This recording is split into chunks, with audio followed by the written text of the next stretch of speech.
오늘 하나님께서 우리에게 주시는 말씀의 제목은 선한 목자이신 예수 그리스도입니다. 내 삶이 참 고난이다. 내 마음이 참 어렵다. 하나님이 날 버린 것 같다. 그런 마음이 들고 어려움이 있는 성도가 있다면 오늘 말씀을 통해 나를 인도하시고 나를 사랑하시는 예수님의 사랑이 느껴지시고 마음의 위로가 가득 있게 되길 축원합니다. 서론으로 들어갑니다. 여러분, 인생의 기초 잊지 않으셨으면 좋겠습니다. 우리가 지난주 말씀에서 잊지 말아야 하는 것이 예수님께서 누가복음 6장에 가르치신 교훈들은 전부 우리에게 기초를 가르치신 겁니다. 우리의 세계관의 근본이 되는 것을 가르치신 거예요. 그래서 우리가 지난주 오후 예배 때 놀랐던 이유가 바울이 쓴 로마서 2장의 내용을 보니까 우리가 지난주 함께 나눈 누가복음 6장의 내용에 기초하고 있다는 걸 알 수 있었어요. 이 두 가지는 기초하고 있었습니다. 비판에 대한 부분, 맹인에 대한 부분, 복음에 이르는 부분, 먼저 받은 자로서 내어줘야 하는 부분 전부 너무나 놀랍게도 바울은 로마서 2장에서 예수님께서 가르치신 바를 기초해서 로마에 있는 제자들을 가르칩니다. 저와 여러분은 기초를 든든하게 해야 돼요. 그래서 예수님께서 뭐라고 하셨습니까? 너희는 쉽고 가볍게 모래 위에 집을 지을 것이냐? 아니면 좀 힘들고 어렵지만 기본부터 튼튼하게 반석 위에 집을 지을 것이냐를 선택하게 하시고 그 결과도 가르쳐 주십니다. 모래 위에 지은 집은 범람하는 홍수에 무너지고 파괴됨이 심할 것이다. 그러나 반석 위에 지은 집은 결코 무너지지 않는다. 그렇게 6장이 끝이 납니다. 기초가 확실한 제자는 흔들리지 않는다. 기초가 확실한 제자는 무너지지 않는다. 기초가 확실한 제자는 여러 문제가 도전해 와도 이 기초를 근거로 정답을 내놓는다는 겁니다. 저와 여러분은 이런 기초를 배우기 이전에 참 많은 것들을 배웠습니다. 이건 저도 포함합니다. 우리는 유초, 중고, 대 그 많은 학교를 다니면서 20년이 넘는 시간 동안 누가복음 6장에 있는 예수님의 기본을 배운 적이 없어요. 반드시 배워야 하는 기본인데 우리가 이걸 단 하루 만에 배울 수 없지 않습니까? 근데 어쩔 수 없이 우리는 한 주하고 넘어가야 했어요. 그래서 종종 시간이 될 때 여러분 들으셨으면 좋겠습니다. 지난주 설교를 시간이 될 때 종종 들으시면 좋겠어요. 너무나 중요하니까 최대한 다시 한번 요약을 해서 말씀을 드리겠습니다. 우리의 마음속에 하나님만 계셔야 합니다. 우리의 주머니에 몇 천억이 있더라도 나의 마음에는 하나님 외에는 아무것도 없는 마음이 가난한 죄가 되어야 됩니다. 그렇지 않다면 차라리 화 있는 것이 복이 있습니다. 화를 입어서라도 그 마음을 하나님께 돌리면 그것만한 복이 어디 있겠습니까? 우리는 땅의 상급을 바라고 하나님을 바라보는 게 아닙니다. 하늘의 상급을 바라고 하나님을 바라보는 것입니다. 위의 것을 지키지 않는다면 아무리 해도 무엇을 해도 우리 인간은 선하지 않습니다. 인간의 선은 아주 불안정합니다. 무엇이 선이다라는 믿음은 가지고 살 수 있어요. 내가 어떤 걸 선이라고 믿는다라는 믿음은 가지고 살 수 있지만 이것이 분명하게 선이다라고 못 받고 말할 수 없는 게 인간이에요. 그래서 선이라는 것의 기준을 인간에게 두어서는 안 됩니다. 하나님께 두어야 합니다. 그래서 우리는 선한 싸움을 하기 위해 하나님의 인도하심을 따라야 하는 것입니다. 그냥 무작정 겉옷도 뺏기고 속옷도 뺏기고 뺨 맞으면 다른 뺨도 돌려대는 것입니까? 아닙니다. 우리는 선대해야 합니다. 나를 때린 이 사람이 선이신 하나님을 만날 수 있다면 내 다른 뺨도 돌려대는 게 선대입니다. 반대로 나를 때린 이 사람을 내가 리버샷을 꽂아서 하나님을 만날 수 있다면 치는 겁니다. 얼마나 선한 일입니까? 하나님을 만난다는데요. 근데 우리는 내가 어떤 판단을 내려야 하나님을 만날지 모르지 않습니까? 그래서 하나님의 인도하심을 따라야 한다는 겁니다. 하나님은 그 다음 결과를 아시니까요. 그래서 우리는 무조건 말씀이 먼저입니다. 나는 틀려요. 내 기준은 틀리단 말입니다. 언제나 틀리고 맞을 수도 없습니다. 인간의 기준에서는 정말 불안정하니까요. 그래서 언제나 우리는 말씀이 먼저입니다. 말씀이 먼저가 되기 위해 성령의 인도하심이 먼저가 되기 위해 꼭 해야 하는 게 무엇이겠습니까? 비판하지 말아야 됩니다. 우리의 비판할 거리는 반드시 지켜야 할 진리에 대해 도전하는 것입니다. 이것은 겉옷과 속옷을 주는 것과 완전 다른 이야기예요. 다른 거 다 줘도요. 다른 거 다 뺏겨줘도요. 진리는 뺏겨서는 안 됩니다. 그 외에는 비판하지 말아야 합니다. 다 중요하지도 않고요. 쓸데도 없어요. 로마서에 바울이 쓴 편지대로 그게 뭐가 중요하다고 분란을 일으키고 당을 일으킵니까? 할례 받음이 진리입니까? 아니죠. 할례를 통해 가르치시는 그리스도가 진리죠. 그런데 그 진리는 내려놓고 할례를 받아야 구원을 받는 거라고 그리스도라는 진리에 도전을 해오는 겁니다. 할례를 가지고 그리스도를 가리려고 해요. 그래서 바울이 유대인들에게 신랄한 비판을 합니다. 왜냐? 진리에 도전을 하기 때문에 비판을 한 거예요. 뭐 신천지, 정명석 이런 사람들을 두고 비판하지 말라라는 단어가 나올 수 있다고 생각하십니까? 아니죠. 이 사람들이 진리에 도전하기 때문에 비판하는 겁니다. 제가 지난주에 어떤 신비주의자가 성령님은 입이 없고 손이 없고 발이 없어서 자기가 사역을 해야 한다고 하는 인간에 대해서 비판한 이유도 똑같습니다. 진리에 도전하기 때문에 그래요. 그런 이유 외에도, 이런 이유 외에는 우리는 그 누구도 정죄하고 비판할 자격이 없다는 것입니다. 나의 선도 불안정한데 남의 흠에 대해서 무엇을 비판할 수 있겠습니까? 물론 예외도 있습니다. 상대방이 나를 해치려고 하는 정도의 문제는 좀 다른 이야기예요. 또한 우리는 확실히 아는 것만 말할 수 있어야 됩니다. 나를 정확하게 돌아봐야 돼요. 그렇지 않다면 우리는 맹인이 됩니다. 내가 어떤 사람인지도 모르고 남을 가르치고 훈계하는 것은 맹인과 같습니다.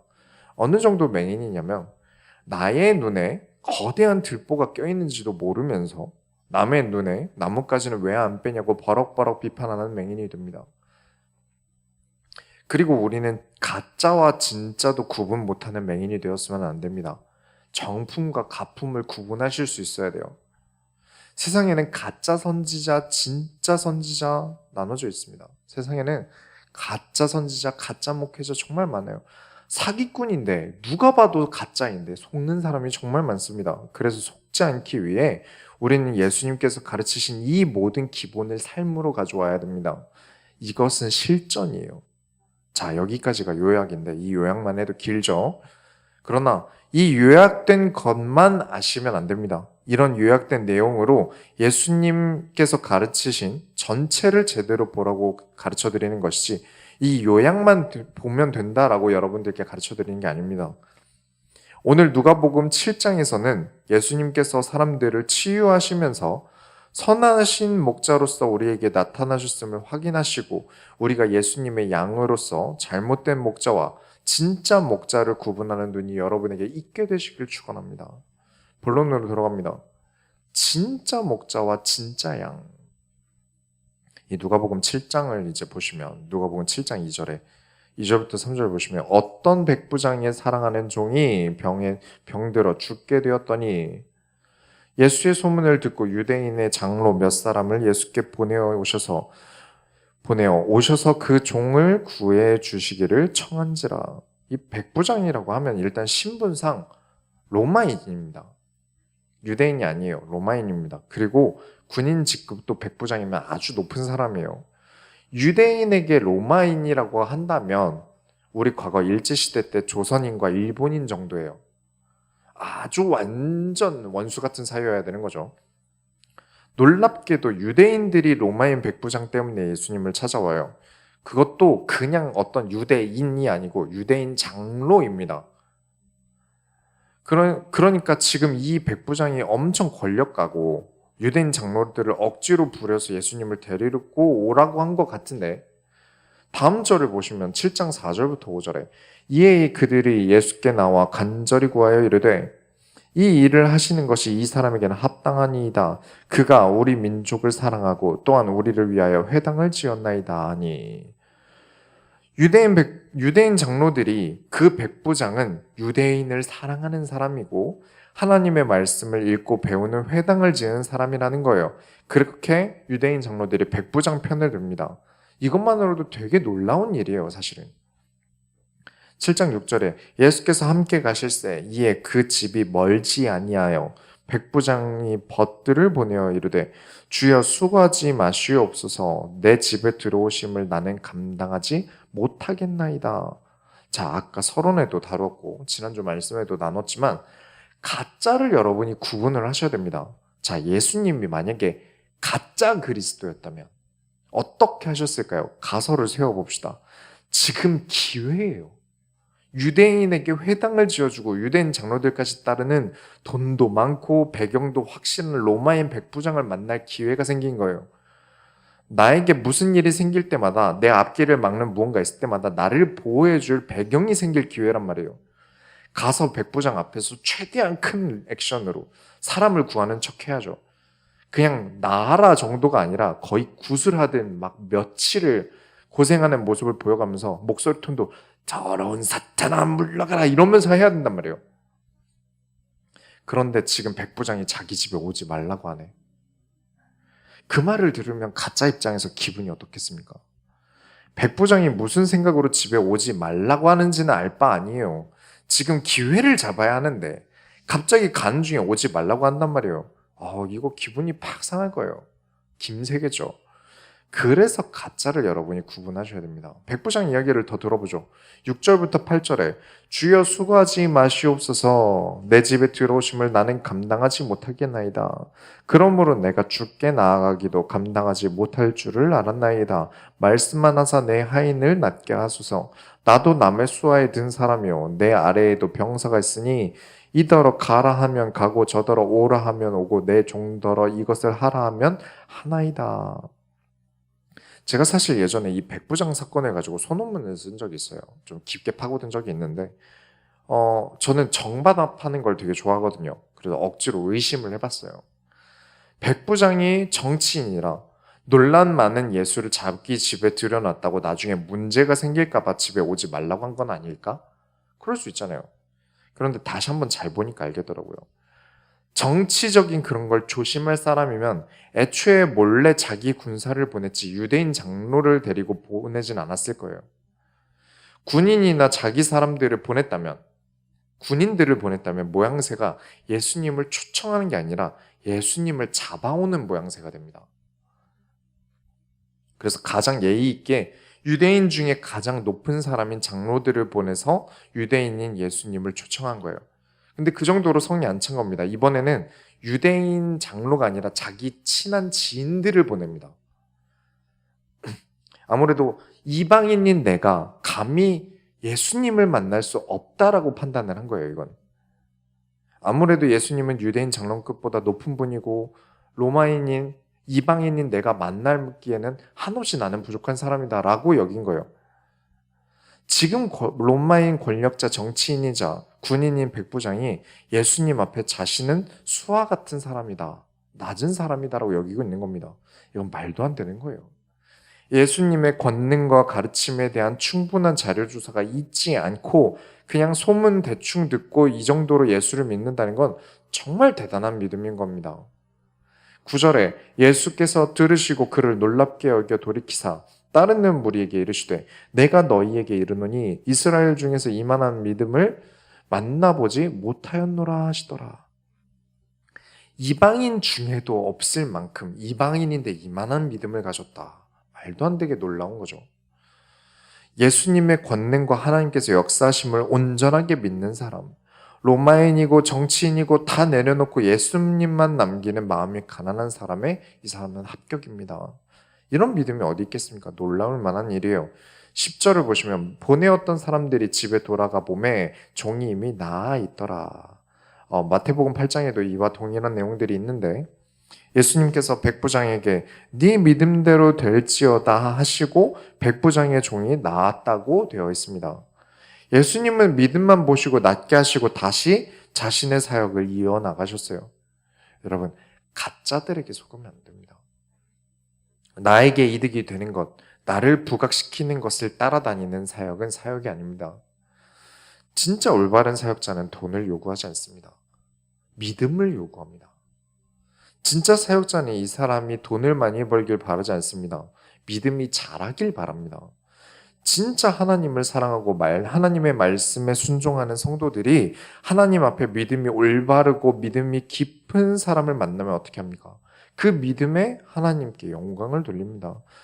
돈이 엄청나게 많은 사람이 교회에 온다고 감격합니까? 마치 로마인 백부장이 교회에 등록할 것 같으면 감격할 것 같습니까? 네, 저는 감격합니다. 가난한 자가 와도 감격할 것이고요. 과부가 와도 감격할 것이고요. 누가 와도 돈이 많은 사람이든 돈이 없는 사람이든 누가 와도 하나님께서 영혼을 보내셨기에 다 동일하게 감격할 것입니다. 지금까지도 그래왔고요. 믿음과 하나님의 말씀에 순종하는 예수님의 가르침의 기본이 된 사람의 신앙 고백에는 더더욱 감격할 것입니다. 진짜는 진짜를 알아보기 때문입니다. 진짜 믿음은 진짜를 알아봅니다. 진짜 선한 목자이신 예수님은 진짜 양을 알아봅니다. 근거 구절을 대죠. 요한복음 10장 27절에 내 양은 내 음성을 들으며 나는 그들을 알며 그들은 나를 따르리라. 당연한 겁니다.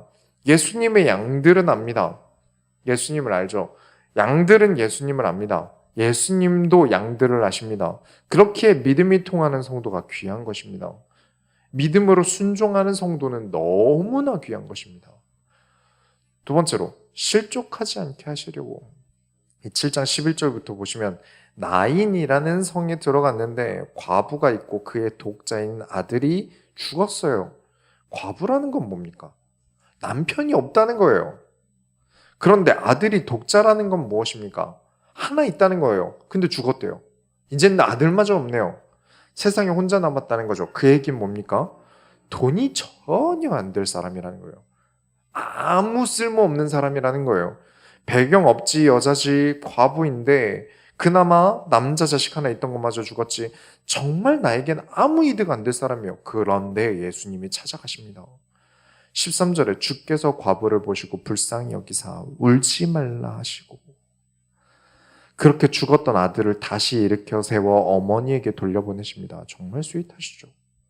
예수님께서 내 양을 아신다. 어느 목자가 몸 건강한 양을 내 양이라고 하고 좀 허약한 양은 내 양 아니라 하겠습니까? 털이 많이 나는 양은 나의 양이라고 탈모온 양은 내 양 아니라고 할까요?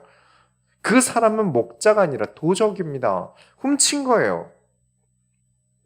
훔쳐보니 양이 건강하지도 않고 털도 안 나네. 병들어서 먹다가 탈날까봐 불안해서 먹지도 못하겠다 하고 그냥 내다버리거나 아니면 가죽만 벗기겠죠. 진짜 목자는 양 자체를 사랑하지 양이 주는 이익을 사랑하지 않습니다. 유익으로 사람을 나누지 않습니다. 이런 일들이 일어나는 것을 보고 세례 요한의 제자들이 세례 요한에게 보고를 합니다. 그리고 세례 요한이 다시 사람을 보내죠. 19절 보시면 요한이 그 제자 중 둘을 불러 주께 보내어 이르되 오실 그 이가 당신이오리까 우리가 다른 일을 기다리오리까 하매 무엇 때문에 요한은 예수님에 대한 의구심을 가졌을까요? 그렇게 예수님에 대해서는 제가 세례를 받아도 모자란 사람입니다 하면서 머리를 조아리던 세례 요한이 왜 예수님에 대한 제자들의 보고를 듣고 예수님이 우리가 기다리는 메시아 맞을까라는 고민을 하면서 제자들을 보냈을까요? 22절부터 23절 보면 예수께서 대답하여 이르시되 너희가 가서 보고 들은 것을 요한에게 알리되 맹인이 보며 못 걷는 사람이 걸으며 나병 환자가 깨끗함을 받으며 귀 먹은 사람이 들으며 죽은 자가 살아나며 가난한 자에게 복음이 전파된다 하라. 누구든지 나로 말미암아 실족하지 아니하는 자는 복이 있도다 하시니라. 하나님께서 하신 치유 사역의 공통점이 무엇입니까? 치유 사역을 하시고 뭘 달라고 하신 적이 없어요. 누군가를 치유해 줄 테니까 1,000,000원씩 달라고 한다면 그건 누군가를 실족하게 만드는 거라는 거예요. 지금이야 당장 죽을 수 없으니 대출이라도 받는데 아까 과부 같은 경우는 누가 돈을 빌려주겠습니까? 대가를 바라는 것만으로도 이미 실족하는 겁니다. 왜냐? 그 대가를 지불할 방법이 없으니까요. 이건 맹인도 못 걷는 사람도 나병 환자도 귀 먹은 사람도 죽은 자들도 가난한 자들도 다 마찬가지입니다. 이들을 대가 없는 사랑이라는 이유 하나만으로 고치셨습니다. 왜죠? 목자와 양 사이는 그런 겁니다. 그렇죠? 목자와 양 사이는 원래 그런 거예요. 이 이야기를 세례 요한에게 하시는 이유는 너희가 기다리는 메시아의 기준이 무엇이냐? 진짜 메시아는 선한 목자다. 누구든지 실족시키지 않으려는 그 자가 그리스도 아니겠느냐? 그건 너도 마찬가지다. 나의 어떠한 모습으로 판단하지 말고 내가 그리스도로서 사람을 살리는 것을 보고 너희도 실족하지 않길 바란다 라고 말씀하신 거예요. 그렇습니다. 예수님께서는 그러면 무엇을 우리에게 원하실까요? 세 번째로 36절에 한 바리새인이 예수께 자기와 함께 잡수시기를 청하니 이에 바리새인의 집에 들어가 앉으셨을 때 웬일로 바리새인이 예수님과 식사를 합니다. 그래도 좀 깨어있는 사람이었나 봐요. 아무래도 만나보고 판단하겠다는 목적이 있었겠죠. 그런데 37절부터 38절에 그 동네에 죄를 지은 한 여자가 있어 예수께서 바리새인의 집에 앉아 계심을 알고 향유 담은 옥합을 가져와서 예수의 뒤로 그 발 곁에 서서 울며 눈물로 그의 발을 적시고 자기 머리털로 닦고 그 발에 입 맞추고 향유를 부으니. 자, 아주 악한 가짜 목자라면요. 가짜 목자라면요. 지금 바리새인이랑 식사 좀 하면서 좀 고위 정치인들과 엮일 기회가 왔는데 이 기회에 지금 어디 좋은 날 재수 없게 질질 짜면서 분위기를 망치냐? 그렇게 생각할 거예요. 아니나 다를까 39절에 예수를 청한 바리새인이 그것을 보고 마음에 이르되 이 사람이 만일 선지자라면 자기를 만지는 이 여자가 누구며 어떠한 자 곧 죄인인 줄을 알았으리라 하거늘. 진짜 예수가 선지자라면 이 여자가 죄인인 것을 알고 저리 가라, 더러운 게 어디서 바리새인이랑 같이 밥 먹는데 자기 지금 이 자리를 더럽히냐 라고 했어야 정상이라고 생각을 했다는 거예요. 제가 억지로 나쁘게 생각하는 게 아니라 당시에 병든 사람, 죄인은 더럽기 때문에 겸상도 안 했습니다. 아예 사람 취급을 안 했어요. 근데 식사 자리에 지금 와서 지금 죄인이, 그것도 여인이 와서 지금 이러고 있단 말이에요. 근데 우리 선한 목자께서는 어떻게 하셨을까요? 자, 어떤 사람은 500만 원의 빚을 졌고 어떤 사람은 5천만 원의 빚을 졌는데 둘 다 갚을 여유가 안 되는 걸 다 탕감해 줬다면 누가 더 탕감해준 사람을 사랑하겠느냐? 라는 질문을 하세요. 당연히 더 큰 금액의 빚을 탕감받은 사람이 더 사랑하겠죠. 44절부터 46절에 이 여자를 보느냐? 내가 내 집에 들어올 때 너는 내게 발 씻을 물도 주지 아니었을 때 이 여자는 눈물로 내 발을 적시고 그 머리털로 닦았으며 너는 내게 입맞추지도 아니하였을 때 그는 내가 들어올 때로부터 내 발에 입맞추기를 그치지 아니하였으며 너는 내 머리에 감람유도 붓지 아니하였을 때 그는 향유를 내 발에 부었느니라. 후한 대접, 좋은 음식, 그보다 더 예수님께 소중하고 사랑스러운 것은 비록 죄인이나 눈물로 발을 적시고 머리털로 닦고 그 발 위에 입 맞추고 우리는 식용유조차 부은 적 없는데 이 죄인은 향유를 부었습니다. 예수님은 사랑을 바라시지 돈을 바라시지 않으셨다는 거예요. 예수님은 믿음을 바라신 것이지 권력을 바라신 적이 없으시다는 겁니다.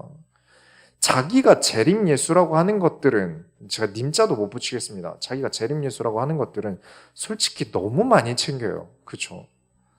왜 신약 예수님과 그 재림 예수님들은 성격이 그렇게 달라서 몸에 좋은 거 먹어야 하고 그래서 떼쓰고 1억 이상의 비싼 차 안 사준다고 성도들 혼내고 대궐 같은 집에 살아야 폼이 난다는 말을 하는지 모르겠습니다. 자기가 재림예수라고 하는 그분들은 저런 과부나 죄인을 만나줄 것 같습니까? 이악 물고 재벌, 건물주, 연예인, 교수 이런 사람들과 상종하려고 합니다. 가짜예요. 진짜가 아닙니다. 양은 목자를 알아보고 목자는 양을 알아봅니다. 그런데 그들은 양도 목자도 둘 다 아닌 것 같습니다. 제 죄를 사하여 주시는 예수님은 나를 낫게 하시고 나를 사랑하는 예수님은 나의 믿음과 사랑을 보시는 게 예수님입니다. 47절부터 49절에 이러므로 내가 내게 말하노니 그의 많은 죄가 사하여졌도다. 이는 그의 사랑함이 많음이라. 사함을 받은 일이 적은 자는 적게 사랑하느니라. 이에 여자에게 이르시되 내 죄사함을 받았느니라 하시니 함께 앉아 있는 자들이 속으로 말하되 이가 누구이기에 죄도 사하는가 하더라. 죄는 권력자가 사하는 겁니다. 일개 서민이 아니라 법을 가지고 운용하는 사람들과 그 죄에 대해 그 죄를 당한 피해자만이 죄를 사할 수 있어요. 예수님은 둘 다이십니다. 하나님으로서 자신에 대한 죄를 범한 인간을 사할 수 있는 자격이 있으시고요. 천지 만물의 주관자로서 모든 것을 다스리는 왕으로서 죄를 사하실 수 있으십니다. 그럼에도 가장 낮은 형태로 오셔서 죄 없으신 어린 양으로서 우리의 죄를 담당하셨고요. 그렇죠. 죄를 당한 피해자 신분이신데 용서하셨고 죄에 대한 판결자로서 용서하셨어요. 50절에 예수께서 여자에게 이르시되 내 믿음이 너를 구원하였으니 평안히 가라 하시니라. 자, 이 여인은 얼마나 마음이 불편했을까요? 그렇죠. 또 쫓겨나고 또 죄인 취급당하기 좋은 자리를 직접 자기 발로 걸어가야 했습니다. 그 마음이 얼마나 무거웠을까요? 죄인인 거 동네 사람들은 다 알지. 그래도 예수님은 만나보고 싶은데 하필이면 바리새인이랑 식사 중이지. 근데 지금밖에 타이밍이 없을 것 같지. 예수님께 나가기까지 마음의 거리가 엄청 멀었을 거예요. 그 먼 거리를 믿음으로 나온 여인이에요. 그 여인에게 너는 아무 죄 없다. 이전에 지은 죄든 지금 이 분위기를 깨고 죄인이 나온 것에 대한 죄든 괜찮다. 너는 죄인이 아니다. 평안히 가라. 예수님이 원하시는 것은 우리가 예수님의 사랑을 알아들이는 것과 우리도 예수님을 사랑하는 것입니다. 결론을 내리겠습니다. 주의 지팡이와 막대기가 자, 이런 선한 목자이시고 우리의 어떤 것도 바라지 않으시고 좋은 것으로 우리를 실족하지 않게 하신다는 말씀을 들었어요. 근데 이런 말씀을 듣고 난 다음에 이런 주장을 하시는 분들이 계세요. 선한 목자 되신 예수님은 하나님께서는 인간에게 고난을 주시지 않는다. 하나님은 고난을 주려고 하지 않으신다. 크리스찬은 십자가를 지는 삶을 사는 게 아니다. 크리스찬의 삶은 고난의 연속이 아니다. 라고 말하게 되는 분들을 종종 봅니다. 저는 이해합니다. 하나님은 인간에게 행복을 주려고 하신다는 거 맞죠. 그렇죠? 그래서 하나님께서 주시는 것은 다 좋은 것이니까 나쁜 건 하나님이 주신 게 아니다. 고난으로 살아라, 고통으로 사는 게 당연한 하나님 자녀라는 말은 완전 잘못된 말이다. 네, 맞습니다. 하나님은 고통에 의한 무언가가 있으신 거죠. 고통에 의한 이유가 있는 거예요. 근데 고통만을 위한 고통을 주시는 건 아니라는 겁니다. 맞죠? 고통만을 위해 고통을 주시는 분이 아니세요. 그래서 크리스찬의 삶은 고난의 연속은 아니다라는 말에 저는 아주 찬성합니다. 근데 고난은 하나님이 주신 게 아니다라고 말하면 크게 잘못된 거예요. 지난주에 우리가 화 있을 진저 이야기했죠. 화로 인하여 다른 데 돌아가 있던 나의 눈이 그리스도로 다시 돌아간다면, 어려운 일로 인해서 나의 마음이 더욱 그리스도 앞에 나아간다면 이건 화인가요? 복인가요? 복이죠. 그리고 하나님은 천지 만물의 주관자, 모든 시간표를 움직이시는 분이십니다. 모든 세상은 하나님의 섭리로 이루어집니다. 그런데 고난이 나에게 온 게 하나님께서 주신 게 아니라고 한다면, 고난은 하나님이 주신 게 아니라고 한다면 하나님은 이 세상의 주관자가 아니신 거예요. 그러면 이신론이 됩니다. 신학한 사람들은 다 배운 건데 신학을 안 하신 분들은 배운 적이 없어서 그렇게 말하실 수도 있다고 생각합니다. 이신론이 뭐냐면 하나님께서 창조하신 이후에 세상에 간섭하지 않으신다는 거예요. 하나님은 시계공이시고 이 세상이라는 시계를 만드신 뒤부터는 시계가 알아서 돌아가게 두신다는 것이다 라는 이론이 이신론이에요. 그래서 이신론을 주장하면 한국교회에서는 이단이 됩니다. 고난은 간섭이 아닌 인간 때문이고 축복은 하나님의 간섭이다. 이런 주장은 반은 이신론이 되고 반은 유신론이 됩니다. 고난은 인간의 죄성으로 인해 자연적으로 발생하는 거니까 하나님께서 주신 게 아니라고 한다면 그건 유신론이 아니라 이신론이에요. 근데 신학을 안 한 분들이 생각이 많아지다가 그렇게까지 생각과 세계관이 갈 수도 있다고 생각합니다. 그래서 목회자의 지도를 받는 게 중요한 거예요. 진리에 대해서 깊게 다룰 때는 반드시 목회자와 함께 있어야 됩니다. 하나님께서는 고난도 주시고요. 아픔도 주십니다.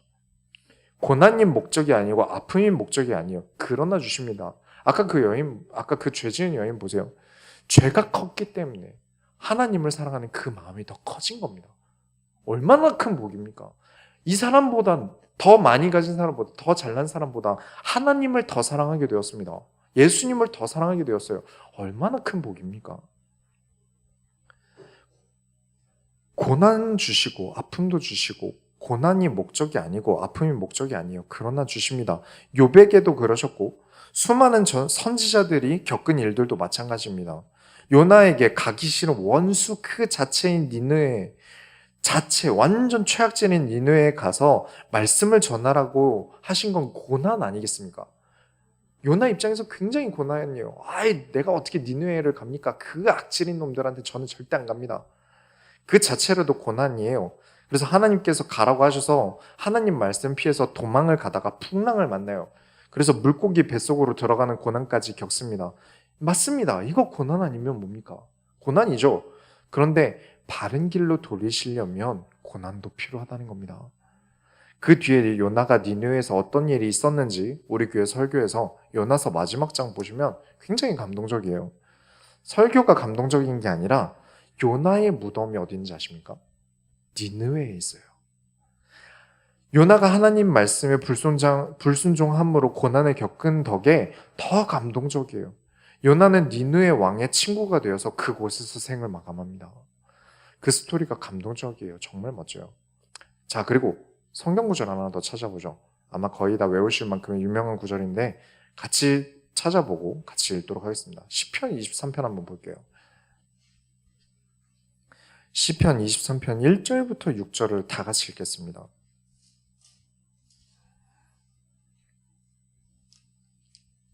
시편 23편 1절부터 6절 다 같이 읽겠습니다.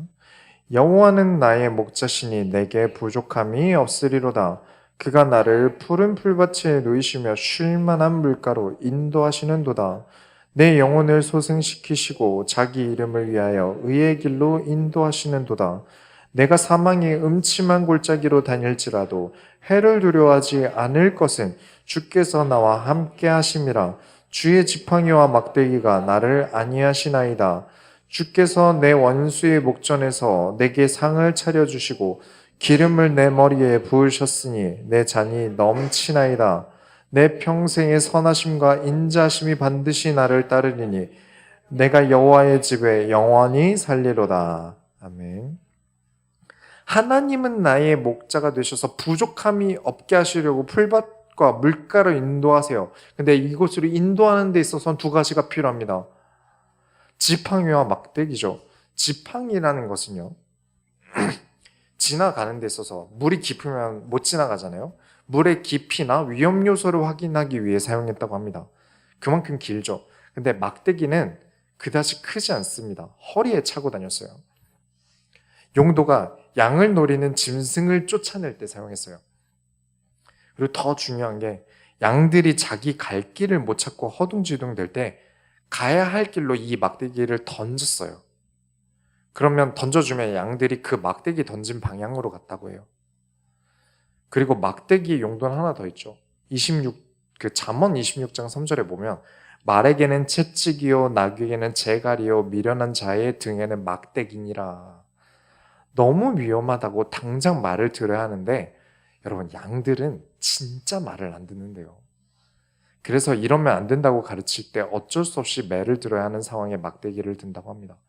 그러면 저와 여러분 양이죠. 양입니다. 예수님께서 그 많은 짐승 중에 우리를 계속 양이라고 하셨어요. 때릴 때 쓰는 막대기를 무섭게 내 앞에 던지셨단 말이에요. 깜짝 놀라고 무섭겠죠. 고난입니다. 양 입장에선 고난이에요. 그 막대기를 피하려고, 그 고난을 피하려고 다른 방향으로 양이 가게 되면 어떻게 되겠습니까? 그 뒤에는 재앙입니다. 낭떠러지, 이리들, 늑대들 속으로 들어가게 돼요. 그 던져진 막대기의 정면으로 나아가야 됩니다. 그곳으로 나아가야 돼요. 얼마나 선한 일입니까? 말을 안 들어서 매를 들기도 하시고 바른 길로 인도하시기 위해 던지기도 하셨어요. 아이고 목사님, 우리 선한 목자 되시는 예수님이 어떻게 매를 들어요? 매는 아픈 거잖아요. 선한 게 아닌데요. 라고 생각한다면 아예 예수님이 자신을 소개할 때 목자라고 하지 않으셨을 거예요. 다른 예를 드셔야죠. 매를 안 드는 직업군을 가지고 예를 드셔야 되는데 기어코 자신의 목자라고 하고 우리 하나님 자녀들을 양이라고 합니다. 여러분, 양이라는 게 얼마나 사람 화나게 하는지 아십니까? 한 번 넘어진 곳인데 또 넘어지고, 고집은 고집대로 세고, 말 안 듣고, 눈이 안 좋아서 앞에 있는 게 일인지 목자인지도 구분 못하고 따라가다 잡아먹히고, 그렇다고 목자가 양을 버릴 수 있습니까? 아니죠. 말을 안 들으니 어떻게든 사랑으로 끌고 가야죠. 몇 번이고 구해줍니다. 그러나 계속 말을 안 들으면 가르쳐야죠. 얼마나 선한 일입니까? 하나님이 고난을 안 주신다라고 말한다면 말이 안 돼요. 그건 사랑하지 않는 겁니다. 그리고 하나님이 나한테 고난을 주시는 게 아니야 라고 말한다면 그건 나는 완벽한 사람이라고 말하고 있는 거예요. 나는 고난을 받을 필요가 없는 완벽한 사람이라고요. 주의 막대기가 필요 없는 똑똑한 약이라고 생각하는 건데, 여러분, 양이 똑똑해봤자 양이죠. 양이라는 근본에서 못 벗어납니다. 인간은 인간이란 근본에서 못 벗어나요. 양이 좀 건강하다고, 양이 힘 좀 세다고 사자와 호랑이보다 강하겠습니까? 그래봤자 양이에요. 그래서 정말 우리를 아끼시고 사랑하시는 목자께서는 말에 순종하는 양을 이끌고 가시고, 우리가 말을 안 들을 때는 좋은 풀밭, 맑은 시내로 이끌기 위해 혼도 내십니다. 그의 집에 영원히 거하게 하기 위해서요. 그래서 우리가 살면서는 때로는 의심도 들고, 내가 어려움으로 인해 하나님이 날 버린 것 같고, 그쵸, 많은 어려움들을 겪고, 그럴 때마다 예수님께서 우리를 얼마나 사랑하셨는지, 그런 우리를 건지시고 지금도 우리를 인도하고 계신다는 것을 여러분은 기억하셔야 됩니다. 말씀을 통해 충만하게 예수님의 사랑을 한 주간 느끼시고, 우리의 삶에서도 나의 어떠한 상황에서도 나를 향한 가장 선한 길로 하나님께서 인도하고 계심을 믿으면서 한 주간을 살아가게 되시기 바랍니다. 우리가 하나님의 소원을 이루어드립시다. 하나님 감사합니다. 하나님께서 우리를 사랑하셔서 목자 되신 예수 그리스도를 보내주시고, 우리가 양으로서 그의 말씀을 의지하고 그가 던지는 막대기인 고난을 따라가며 그 고난을 이겨내고 더 나아가서 우리가 항상 하나님의 인도 가운데 있게 하여 주옵소서. 살아계신 예수 그리스도의 이름으로 기도드렸습니다. 아멘.